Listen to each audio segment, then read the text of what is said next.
Hi,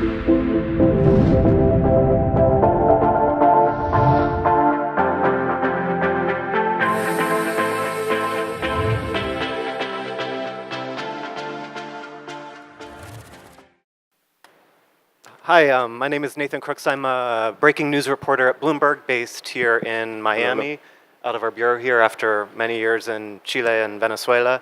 So I always appreciate the chance to get to talk about Latin America and then the Hispanic market here in the US. I think we have a great panel who will be able to talk about both what's going on in Latin America right now and then into the US market. Just to go around, we have Claudia Colaferro, who is the president of America's Multicultural at Dentsu Aegis Network. We have Jorge Rincon, who is the VP of North America for Deezer. We have Claudia Romo Edelman, who is a special advisor for the We Are Human Foundation, and then Tiago Pinto, the senior marketing director for Gatorade.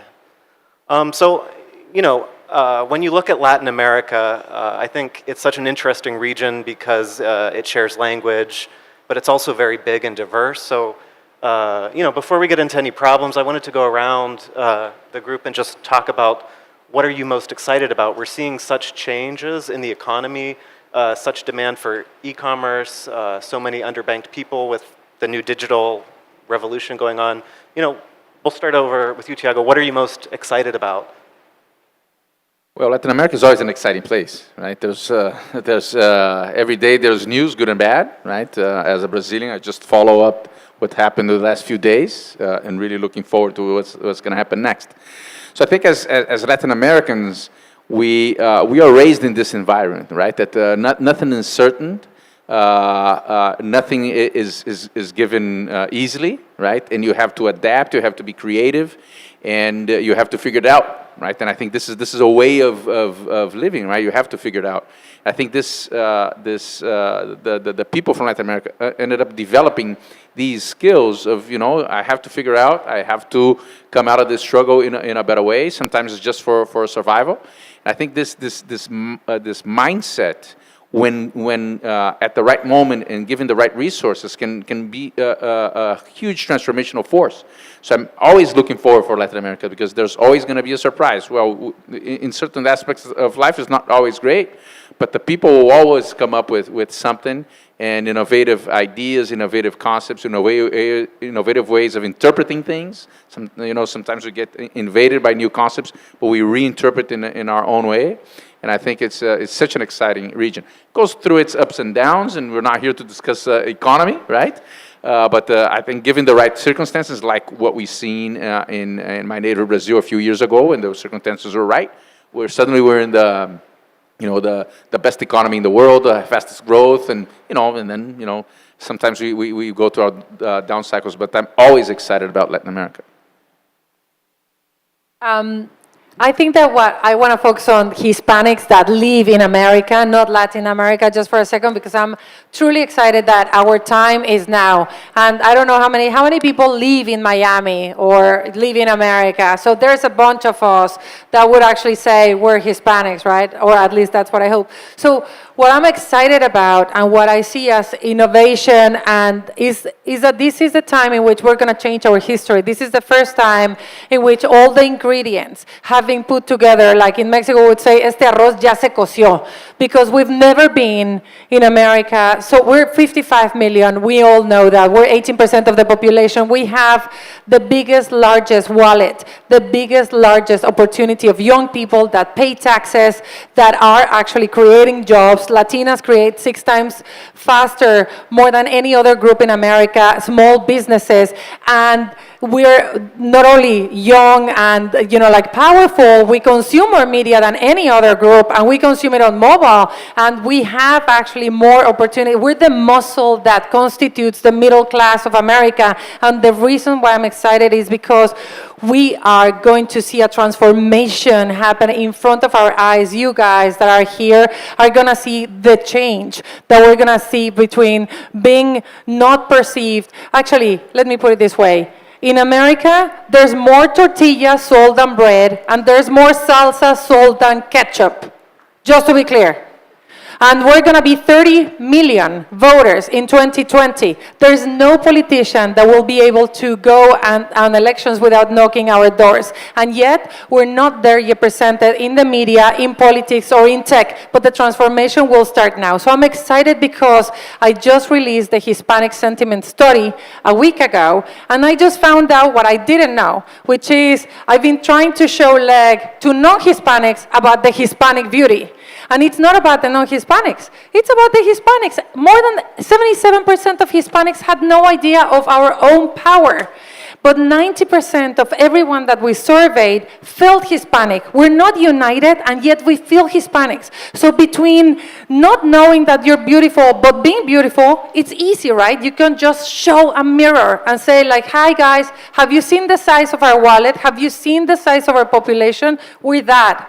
With that population. And then the second part is that between feeling Hispanic and not acting as a Hispanic community, the gap is not that bad. So I think that you will see that probably not in this election, the amount of people voting and showing their strength, but you will see that in a couple of years, the transformation that the LGBT community has done between, like that, I didn't know that that's going to be something that it could advance my career. Being Hispanic is going to be not only great for this country, but also great for the people that are here and that will constitute the biggest community of America. Okay. I'll just add music to that, right? So I'm very excited about the opportunities ahead. As you were saying, Tiago, right? The spirit of the Latin American finding its way and looking for ways to succeed. All of that energy that we got from Claudia on the U.S. Hispanic, which I second that. There are very intrinsic cultural nuances around music, right?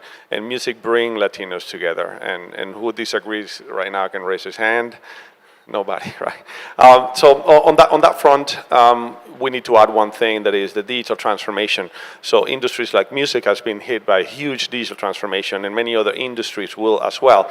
And the timing is right. The ecosystem, the digital ecosystem is right, with all of us with the smartphones in our pockets, with experiences, digital experiences that are easy to use, and a couple of clicks away you get to start enjoying what you want and how you want it. I think the entire Latin American landscape is ripe for a huge transformation, and the United States with the Latin community is going to make no exception to that. Actually, I think it will be one of the leading forces to embrace new technologies like never before. The one thing that I want to add about Latin America, I just arrived in Miami 4 weeks ago, so don't be tough with me. I'm just arriving, but coming from the region, what I see is it's our time to grow, right? If you see the rest of the world, they're stuck. Their economy is not growing. And we are America, so we still have so much to do. And we do have a lot of creativity in our region. We are very early adopter for technology and mobile heavy user. So we do have something in our hand to create, a new way of doing lots of things.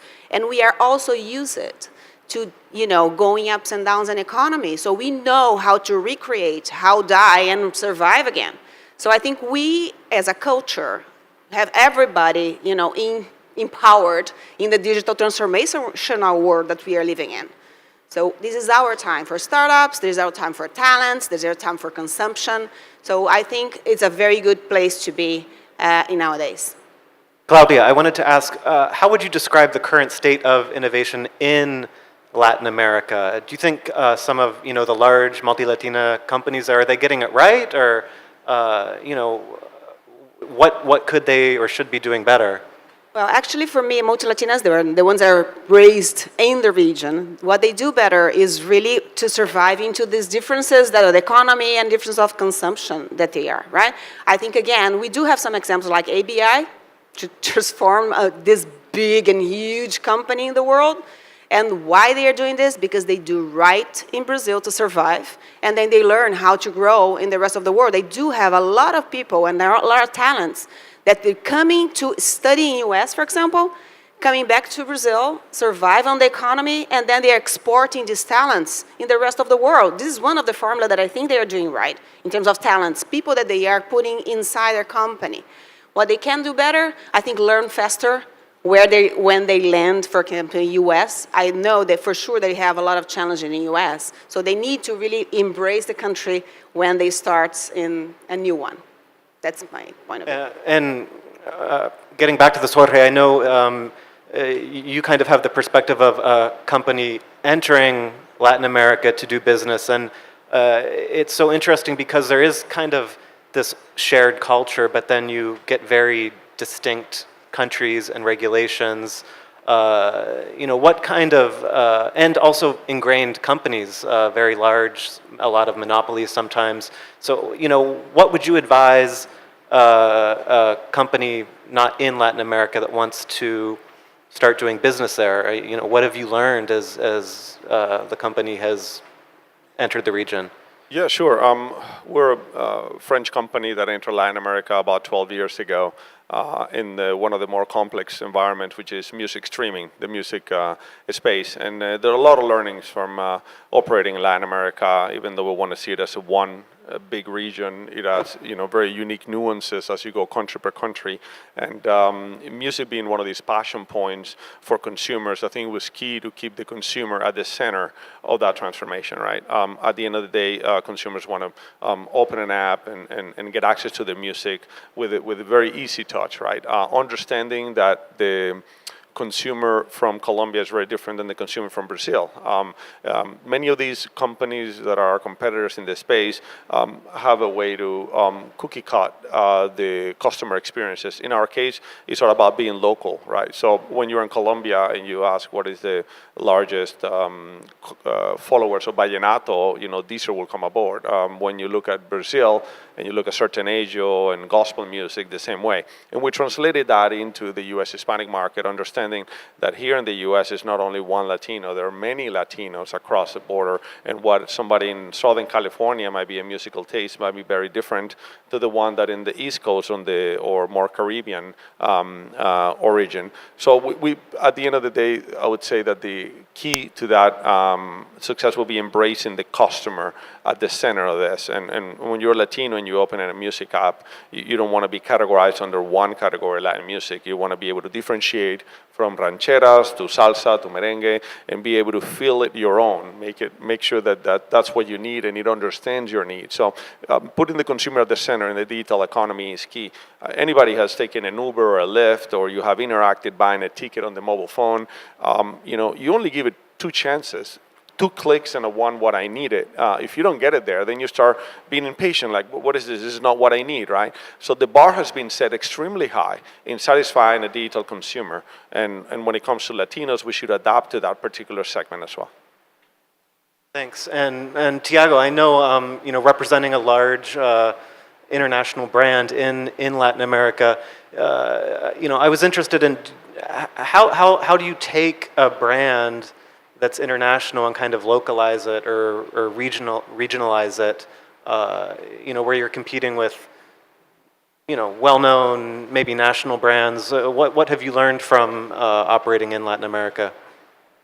Well, in our case, I would separate the conversation in 2 ways, right? Since Gatorade is a functional beverage, that the primary reason a person buys a bottle of Gatorade is to help their performance in sport, you can find that unifying thought that it's true in Latin America, in the U.S., in Japan, or whatever, that that's the reason that person is going after that. But the way you market is very interesting, because Jorge was just saying, right, there's no one Latin America, there's many Latin Americas. So going to the different places of Latin America and how to talk and get to that ultimate benefit that we're putting in that bottle is the challenge, right? What is the tone of voice?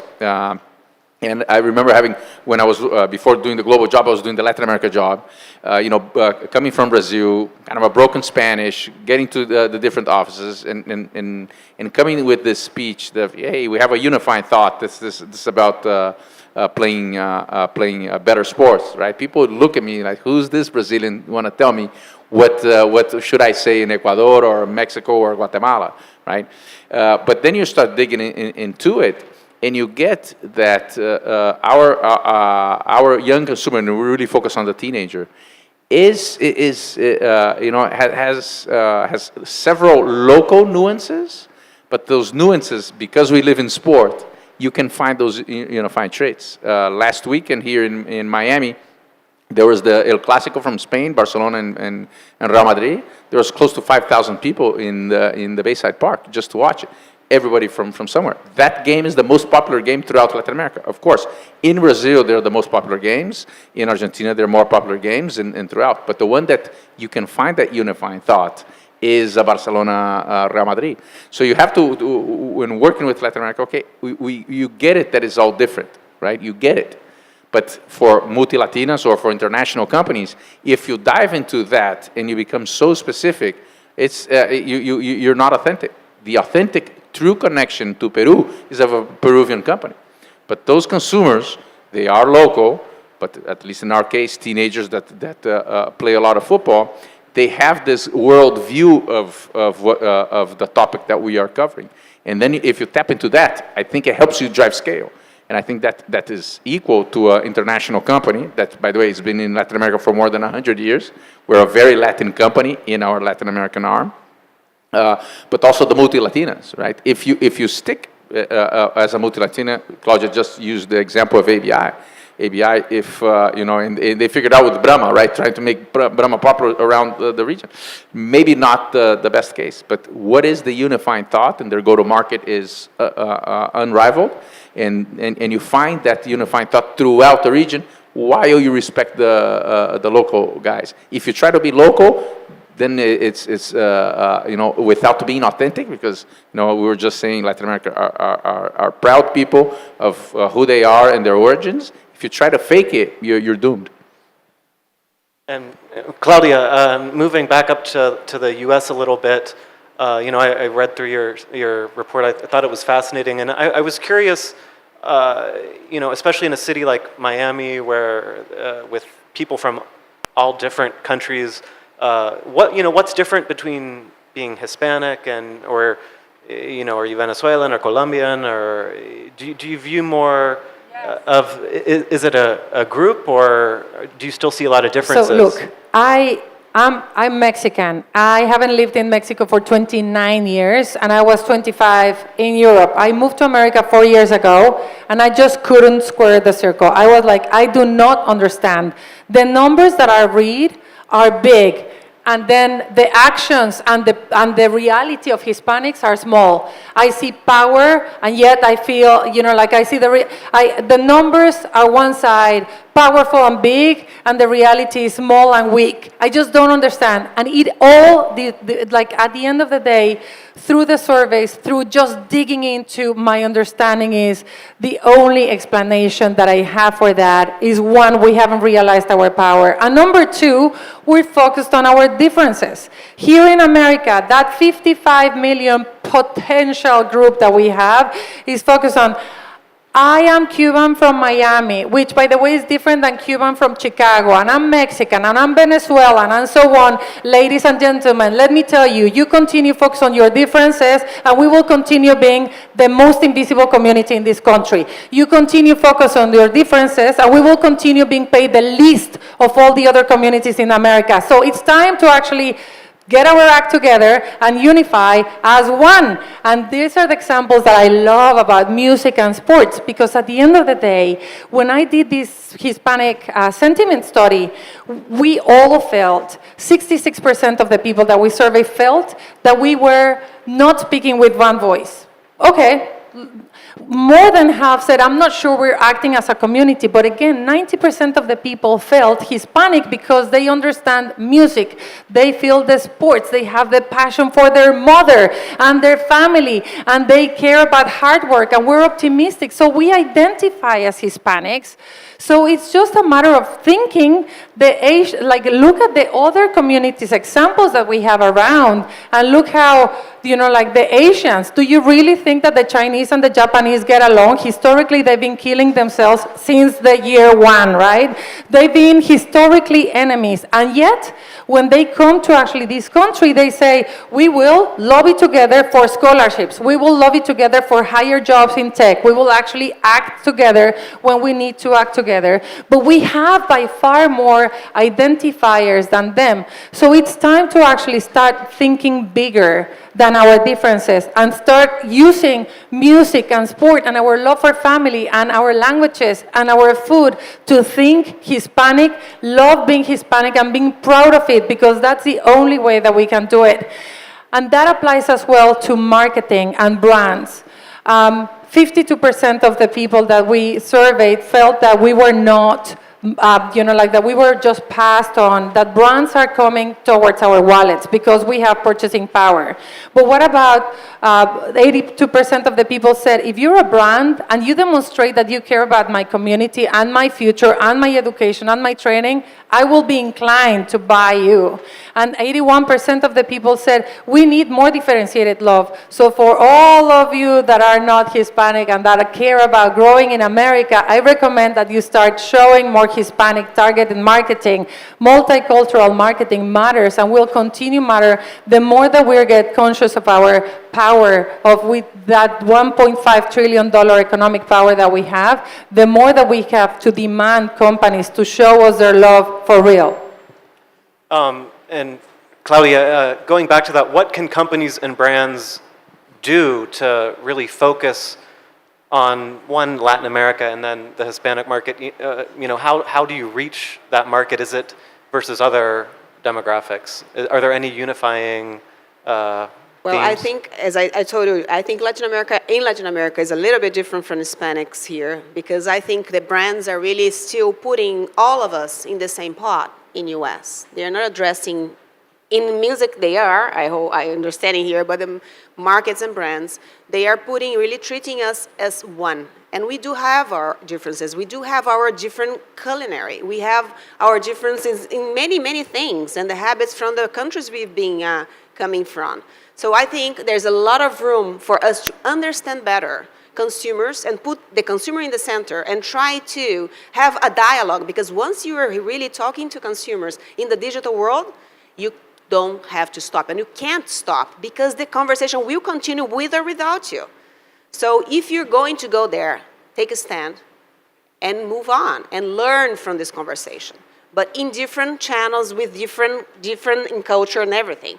I think it's still the companies I've been seeing and really learning this 4 weeks that I'm here are still treating everybody as an average of different cultures, which we are not. So I think it's too simplistic. We are not having a voice. I completely agree with you. We are being transparent to companies, and the companies that are doing something, they are treating us as one, and we are not. So I think we do have a lot to do. Either if you're startups, because we do have to create, you have to create more different services to address these differences. There's a lot of room for that. And also for brands that are already established in the US, we are leaving money on the table. So pay attention, learn more, be humble, because there's a lot that we can do for it. Just to add to that conversation, I think you mentioned something very important. I see a lot of ads or campaigns. Okay, let's do the Spanish version, right? And I think you're mentioning about caring about the community. If you see a lot of brands in the area where I am, we talk about grassroots, you being out there providing sporting experiences, and other brands the same way. I think what I see missing is really caring about the Latinos. Is not putting an ad in Spanish or signing the Mexico national team because the U.S. has failed to qualify for the World Cup. That was really not meaning to care about the Latinos. People have different needs, right?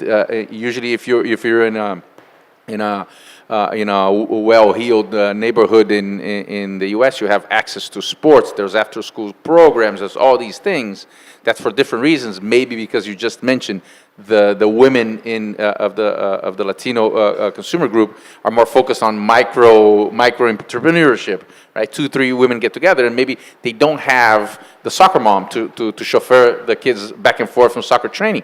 That kid becomes without a sports practice. So maybe that's what sports brands should be doing instead of just signing the Mexico national team. By the way, it's the national team with the most sponsors around the world and haven't won a single World Cup. No detriment to the Mexican team.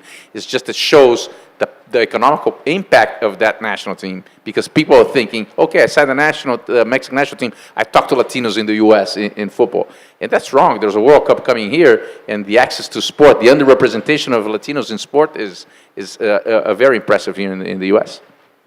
Yeah, and I'm sorry, go ahead. I just wanted to add to that thought and what you were mentioning regarding the how to address the Latinos. I think there's a huge opportunity for partnership. And one of the previous panels, they were asking whether buy versus make and how companies may invest in developing their own solutions and techniques. One thing that we learn at Deezer is through partnerships, there's great ways to enhance and improve experiences to consumers, right? For instance, we have partnered up with all of the voice services, right? So nowadays, voice assistants, Google, Alexa, and so on, you can talk to them and drive music. Particularly, Google recently announced that their Google Assistants are bilingual. I tell you from my own experience, I talk to Google in Spanglish, and it gets me and understands what I'm saying and plays the music I like. Internally with Deezer, what we try to develop, it was a way to understand the bicultural Latino living in the United States, right? John Garcia or any others that were brought up here in the U.S. have a similar taste for hip-hop than he does for reggaeton, or he likes as much pop music as he likes salsa, right? So we built up a feature that, using artificial intelligence, collects the likes of your music and creates a musical fingerprint. So with one click, Deezer knows what I like, right? It knows that I like as much Latin music as I like other genres of music, and can generate these things. So there are many areas of technology that we can leverage in partnership and finding a more tailored solution to a Latino consumer that wants to be catered to, that wants to, expect certain level of knowing who I am, as opposed to just, sponsoring the national Mexican team. Nothing wrong against it, but it's very generic. There are many ways you can tailor that offer to feel unique, to feel like they're talking to you specifically.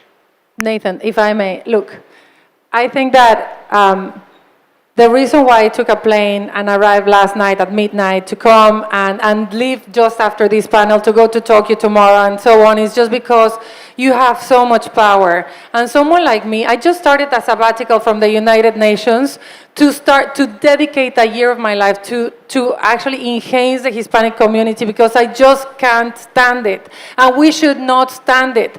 And the reason why people like me need such a powerful audience like you, is because you have the power to put Hispanics in your role models. When you're doing ads, when you're doing television, don't show Hispanics only. Don't go for the Hispanic wallet only.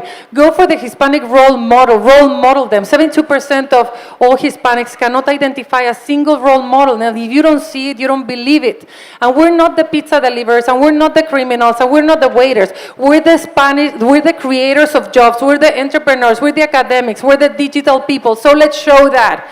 And let's show actually how we have the power to demand brands to say, invest on us. Invest in that, like kid that cannot go to the soccer field. Invest on my training so that I can get education to be coder. Invest on us, because we, ladies and gentlemen, all the Hispanics, we have the power to bark, and we have to start, we have the power to bite, and we have to start knowing that we can bark as well. So please use your platforms to showcase Hispanics and start demanding that we're perceived with the dignity and the respect that we deserve. Jorge, I wanted to touch on the theme of volatility just a little bit. We see elections and political upheavals and things in certain countries can, from one day, kind of swing to the completely other end. How does a company, especially one that might not be familiar with Latin America, how do you plan for that? You don't, unfortunately, and having been born and raised in Venezuela, I can tell you a lot about that. But look at one thing. I mean, you can always spin the right, the positive out of the negative. And Latin America has been unstable economically and political for hundreds of years, and I think I don't see when that will end.